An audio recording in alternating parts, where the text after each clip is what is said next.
Hello everyone, welcome once more to Encouragement Wednesdays. I'm so happy that you are here, and today we're going to continue with the money series. By the way, today is Ash Wednesday, and I know, at least in Jamaica, it's a holiday, and also it's a time when a lot of us are in church and all of that. So, happy Ash Wednesday. Do we say happy Ash Wednesday? Anyways, enjoy your little break if that applies to you in your country, if you're not in Jamaica. All right? So today we're going to continue with the money series, and we are going to look at the expenditure side, because last week we spoke about, of course, having the side hustle and needing to have multiple streams of income. So now we're going to talk about managing our spending. Okay? But before we go any further, let's read a very applicable scripture, and then we'll go into these tips about how we can control our spending. Okay? So Luke chapter 15 verses 11 to 14, familiar story. Okay? And he said, that's Jesus now, a certain man had 2 sons, and the younger of them said to his father, Father, give me the portion of goods that falleth to me. And he divided unto them his living. And not many days after, the younger son gathered all together, meaning he took up all of his inheritance and took his journey into a far country, and there wasted his substance with riotous living, meaning partied on the place, okay? And when he had spent all, there arose a mighty famine in that land, and he began to be in want. And we know what the rest of the story goes. He was in destitute, terrible situation until he finally decided to return to his father in repentance. His father received him back and all of that, okay? But, well, the prodigal son's story, it relates to probably a lot of us in terms of the resource aspect. Meaning that the Lord, it's not that God hasn't given us our portion for the given season.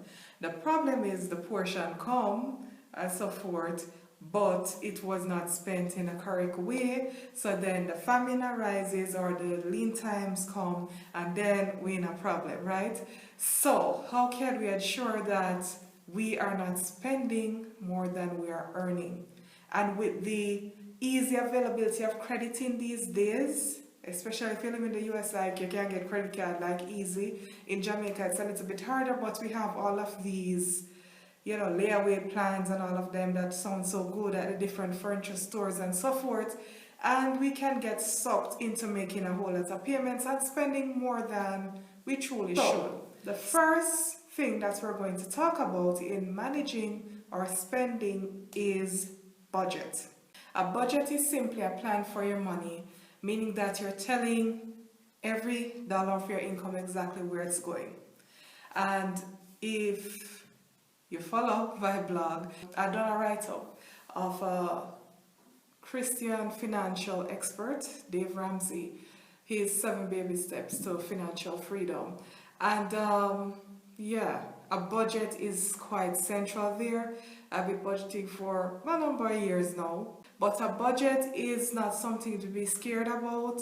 It's just that you're considering ahead of time, generally at the start of the month, because most persons get paid monthly, right? So you create your budget at the start of each month. It needs to have the major categories that you spend in, and not just spend, but you should also be giving and saving, putting aside money as well. So you'd have them all broken down. But the thing is, it's not just a matter of tracking what you spend. You need to make sure that you have caps on each category so that you're not spending over. And as you go through the month, then you keep track of, okay, then I've spent this amount of my food and grocery budget so far. So then you are not in a situation where you are every single month or probably a few days after payday, you're looking at, you're wondering where your money gone, because it has flown so fast, right? So let us just be careful about that. Make sure that you're budgeting. Budget, budget, budget. So if you'd like to learn more about this whole matter of budgeting, please indicate that in the comment section below, regardless of which platform you're on, so that I will have a sense of what it is that you would like to hear more about. I know a whole lot of persons might say, that sounds so tiresome. But the thing is, if you intend to be a good steward of the resources that God has given you, especially your finances, you need to be prepared to take the time to manage it well. Also, if you have children and you want to leave a legacy more than just whatever you teach them, you need to take the time to manage the finances and generate wealth for generations to come. Okay? So the second tip is you need to be able to say no to yourself and to others.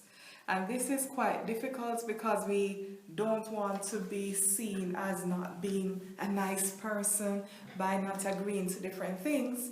But the fact of the matter is you only have so much finances and no more. And you have to prioritize what you're going to be spending on. So you can't be like, yeah, say yes to everybody and then they were right and then it worries, right? You and your household, you're in so much problems at the end or even before the end of the month has come. So you'll need to learn the power of saying no. And no is a complete sentence. You don't need to be justifying why you can't lend somebody money, which by the way, don't lend any money that you're not prepared to lose. Yeah? Because then we know how it is, especially in developing countries. You lend and then you never get it back. Okay? So learn to say no to yourself and to others. So in relation to saying no to yourself and to others, do not engage in emotional spending.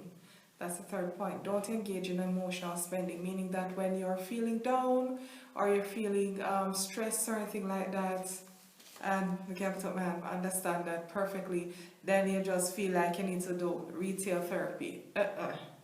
Retail therapy is a bad idea regardless of your income level, because the point is you need to be a good steward of your resources.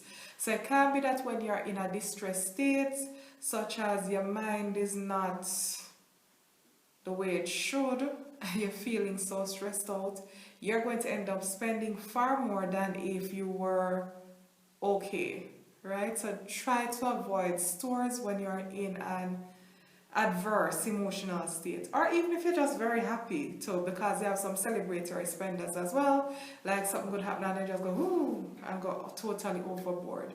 But avoid all forms of emotional spending, because that is going to tank your finances. After you're done party, enjoy yourself, the point is you have the consequences after. After you're done wallow in whatever it is, whatever so-called retail therapy, the point is you're still going to have to deal with it afterwards. It doesn't solve the issue that's in front of you. And yes, celebrate your victories. Yes, celebrate the good things, but do so within reason. Remember that you have life to live afterwards, right? So that's the third point. Fourth point. Making more money is not an excuse to be spending more. And that is known as, I think they call it the expenditure creep, meaning that when you get a promotion, you say, yes, money reach. If you're Jamaica, you're going out to that very famous furniture store that we all know and we all walk about in. And we look at their pieces and say, oh, when I have money, I'm going to do this. Yes. Yes. Yeah, those different pieces of furniture, you can imagine it in your space and how wonderful it would be. Please, just because you're making more money doesn't mean that you should be spending more, because then the whole point of you side hustling and trying to get multiple streams of income is so that you retain a good chunk of it so that you can set up yourself or your family for some significant investments down the line that will change the trajectory of your family's finances and wealth creation. Yeah? So just because you're making more money, it's not an excuse to spend more. All things in moderation. Yes? More money that you're blessed with means that you need to get more serious about budgeting and ensuring that you're saving and investing. So I think this is the fifth point, but anyway, stop following the Joneses. You know, they say they have this saying, keeping up with the Joneses.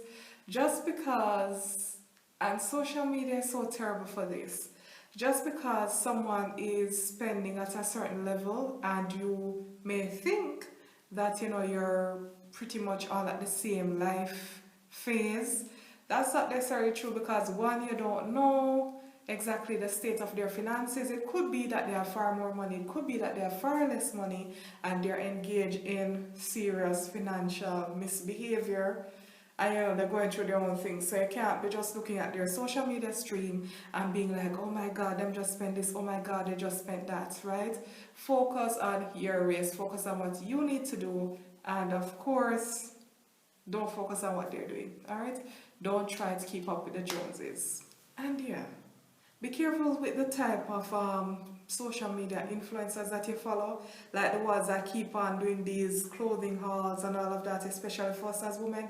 Hello, if you're planning certain things to your life, you know, you have to be careful who you watch, because if their message and their lifestyle is not coinciding with where the Lord would desire you to go in life, and where you yourself also would like to go, then why you let them speak into your life? Okay, so be careful who you let speak into your life. Be careful who you're following on social media. And like I said, run your race. Stop what other people do. Just focus on what the Lord tells you to do. Okay? So, the other point is, you are not Jesus Christ. I know, this is so weird. It will not make any sense to you unless you are from a developing country context, but where we have that communal living mentality, but you're not Jesus Christ. And this relates to the matter of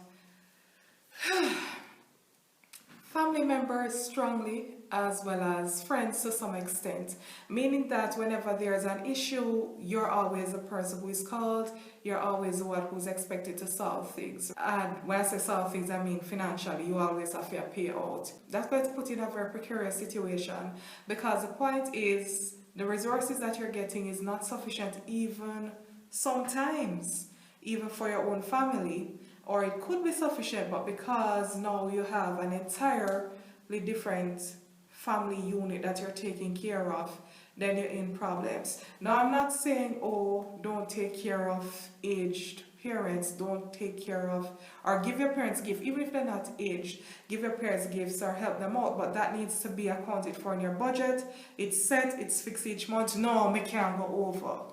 Yeah, set boundaries and keep them, especially as it relates to your finances. And also, I know in Jamaica there's this expectation of, okay, then if you're doing a little bit better, then you must help everybody.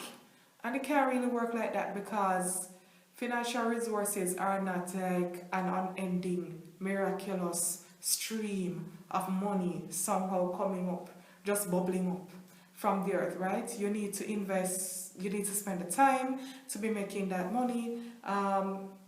Sometimes for those who are business owners, you're also having to, you need, or you should be investing in the business so that it can grow. And if you have all of those constraints on you, all of those demands, then you won't be able to take certain steps to move forward. Yes, I understand if you have parents, the parental obligation or support, but just make sure that that's a fixed line item. Everybody else outside of your nuclear family, for those of you who are married, yeah, that need to be as I can afford strictly basis, right? Because then you're going to just get swamped, and you, it no matter how much budgeting you do and support. The point is, you're not supposed to be managing, taking on all the financial burden of another household different from yours. And if you're single, I know the temptation for people to say, oh, you're single, you don't have nothing to do with your money. The devil is a liar. Because I'm single, or because you're single, it doesn't mean that you don't have any plans or anything that you're working towards. Like, because I'm single, oh yeah, I ain't have no picnic, you don't have any children. Hello, I am alive, I'm enough. Yes, and the Lord has plans for me. The Lord has things that He's telling me to do. So then, why is it that you're saying, because you're single and have no picnic or any children? Hello, stop it. So make sure that you just come out of that Messiah complex, because it will not serve you well at all. And that goes back to, what was it, the second point? Learn to say no to yourself and to others. Now the final point is that you need to set some life goals. And when you have a sense of direction, a sense of what it is that you're working towards, then you'll find that you won't have this major issue with putting aside or saving your part of your income, because then it should be that, well, one, you're supposed to know what your divine purpose is in Christ, and you should be pursuing that.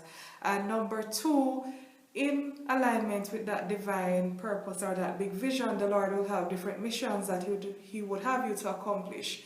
And more than likely, like pretty much over 90% of the time, it's going to require some sort of financial commitments on your part. So you need to make sure that you're putting aside your part of your finances. Well, you can't put aside all of it, you have to leave part of your finances so that you are able to fund your dreams, fund your goals, which are, of course, or should be, of course, aligned with the will of God for your life. It's not selfish to have life goals, regardless of whether you're single or a single parent or married or whatever. It's not selfish to have goals. In fact, it's very good. Or else you're going to live year to year and then nothing changes in your life. And that no make no sense. Because God sent us here with our reservoir of skill sets, talents, and all of these things for us to be productive, for us to multiply. Yeah? So we can't just be like, live year to year, or back to the whole Messiah complex problem of feeling that you're just here, you just exist to make sure that other people's bills are paid, and that is not true. Yes, you can help others, but it's not like that's the only reason why you're here. God has certain definite plans for your life, and you need to align yourself with that. So you need to set some life goals that make you excited. Life goals that make you go, yes! So that when you're doing the necessary sacrifice now to be able to fund those life goals, you will feel motivated because this is something that resonates with you. This is something that resonates with the core of your being, and then you won't have a problem cutting back on spending, cutting back on, them weird uses of your finances just flying in every direction, sometimes unwisely. And of course, yes, this is not at odds with me saying you should give. You should give as led by the Spirit of God. But when you're giving, it shouldn't be that, oh my gosh, you're going to totally die now, okay? It's the fact that you're giving from your own free will, freely, and then you can truly give with a happy and pleasant and upbeat heart, so that the other person can be blessed, and yes, you will be blessed. But you shouldn't be giving to the point where you feel obligated to give. We're not into that. It should be something that flows naturally. Alright? So, do you have any other tips that you can think of in terms of how we can curb our spending and deal with the spending problem so that we can have a more financially prosperous 2021 and beyond? Because I don't know everything, I always like to learn. So if you have something else that you thought of, please leave it in the comment section below. We'll be happy to see it and, all learn from you. And of course, I'll be sure to reply. Okay? Thank you so much for joining me for Encouragement Wednesdays, another episode in the Money series, and we will be continuing with the Money series for the month of February. Right now it's looking like it may extend into the month of March as well, but stay tuned. Please be sure to like, share, and subscribe to this channel, Sophia4Christ, on YouTube. If it is that you're on Facebook, please like and follow this Facebook page. If you're on Instagram, hey, Instagram, please be sure, Instagram peeps, to follow this profile. Okay? So, until we meet again, may His blessings, peace, and wisdom be upon you all. Bye bye.